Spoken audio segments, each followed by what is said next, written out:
Hi! So today I want to talk about something a little more deep and something that is close to my heart and something that is pretty prominent on the internet these days. We live in a world that really has opened up to teen moms and talking about teen moms and talking about what being a teen mom looks like. But a lot of those stories of day in the life of a teen mom and finding out I was pregnant at 16, they're all told by teenagers, women who are still going through that season of life, that phase of life, that story. And although I don't believe that we have to wait till, the story is completely over to tell it, I do believe that, the chapter needs to be ending in order to give a better explanation of what it truly looks like to be a teen mom, what, the struggles might be, what it may feel like, the fear of hurting people, the uncomfortable fear of being judged, the fear of being a bad mom, the things that women who are still in this teen mom age are afraid to talk about because they are not willing to be vulnerable in that way yet, because they're still living that. And I give that to them. It is hard. I am 20 years old. Yeah. So I just recently gave up my title of being a teen mom. And I wasn't a teen mom just once. No, I was a teen mom twice. And, all the old ladies, they would always ask, you know how that happens, right? Or were you just making sure you really understood? And, I always got glares in stores when I would use WIC. And I just feel like there's a story inside my story for all teen moms that can't be told as a teen mom, because there's still so much pain there when you're living it and so much confusion. And so I'm gonna round it up for you in 5 sections, the 5 hardest parts of being a teen mom. And I'm gonna start with the first one: being a teen mom going through education. So I chose to use the term education because being a teen mom could mean a lot of things. It could mean being 13 or it could mean being 19. So getting pregnant at 13, you may find yourself, dropping out and getting your GED. But getting pregnant at 19, you may already be in college. And so my neighbor is mowing. I want to talk about what that looks like and the struggles you face and how uncomfortable that can be. So I got pregnant at 15, 16. I got pregnant right around my 16th birthday. And so I was a senior in high school and I was terrified. I was already going into my senior year stressing out because I had yet to apply to a college. I had yet to form a decision even where I wanted to go with my life. And I was dating a boy and it wasn't going great. I had past relationships that sucked and it was overwhelming. And so I got pregnant the first couple weeks of school. And I remember how overwhelming that was. And I remember how distracting it also was at the same time, because you're sitting listening to Shakespeare and you're thinking, wow, there's a baby inside of me. Like, there's a real baby growing, living inside of me. And all of your friends are worried about who they're gonna take to prom, and you're like, am I gonna fit in a prom dress? And all of your friends are worried about, you know, that test next week, and you're worried about that ultrasound tomorrow. And, you know, everyone has their struggles. Everyone has a different family dynamic. And, you know, some people are very blessed to have very supportive parents, but that just wasn't me. And so I really found myself feeling alone. The father wasn't supportive, and so I just felt very lost. And, you know, I could stop this video, but I feel like the chaos really just chimes in.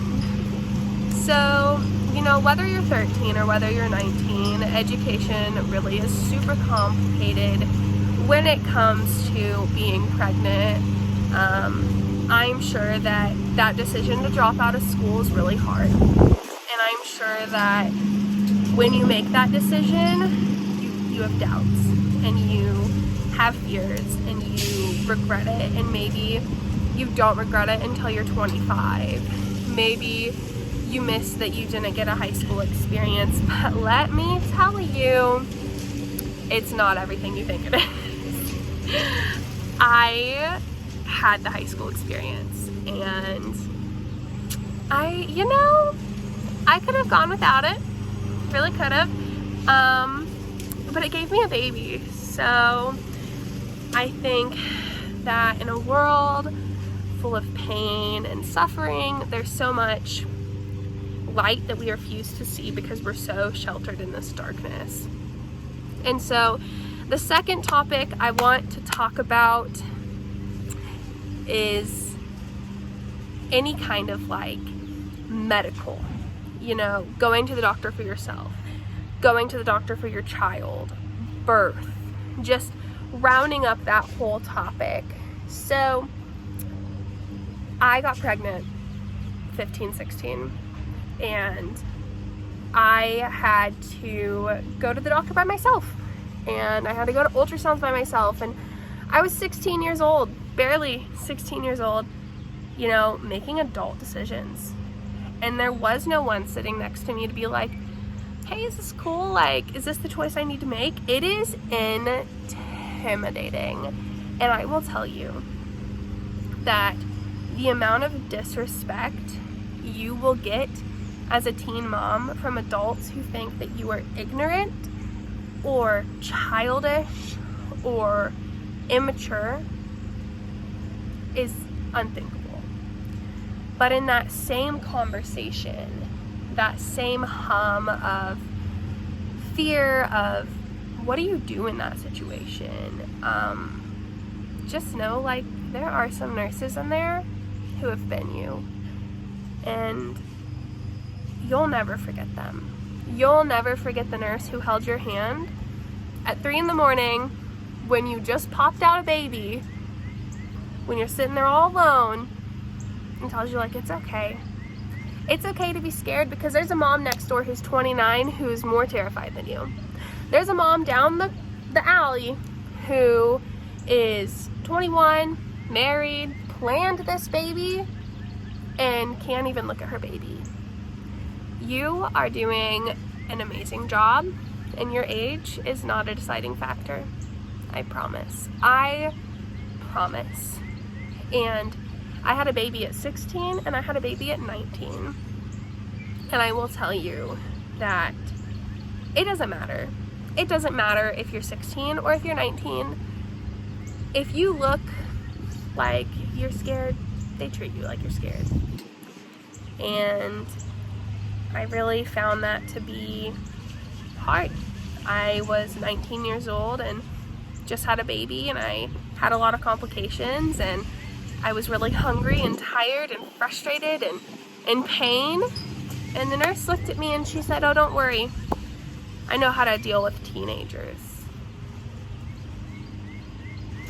And that hurt. And that hurt because 19 was not my title. 19 was not the description of me. 19 was just my age. I already had a child. I'd been through this rodeo. I just wanted a freaking ham and cheese sandwich. And my point for the medical is whether you're going to the emergency room at 2 a.m. with your baby and you feel unheard, you feel disrespected, you feel like your age is your identity, it doesn't last forever. And, you know, shame on them. Shame on them for not hearing you, because all they see is your birthday. All they see is that, you know, whether you planned it or it was an accident, all they see is that you had a child very young. And somehow they think that that decides, you know, your ability to be a mother.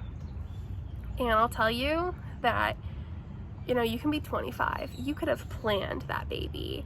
You could be married with a successful career and be just as good of a mom as if you had a baby at 16. My third situational is school for children specifically. So daycare, talking preschool, kindergarten even, if you think about it. You know, if you have a baby at 13, you'll be 19 when that baby's in kindergarten. And, you know, my child is almost 4 and I'm 20. And, you know, some days it's hard. Some days I feel unheard.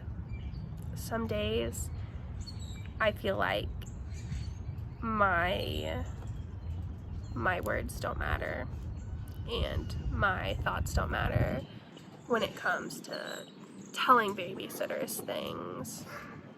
The amount of times babysitters said, have you taken the baby to the doctor for this? Have you, you know, looked up what this could be? Have you looked into this milestone? The amount of times I've had to have conversations with schools about, you know, my child's development and just kind of been talked down to. My point here is you are a good mom.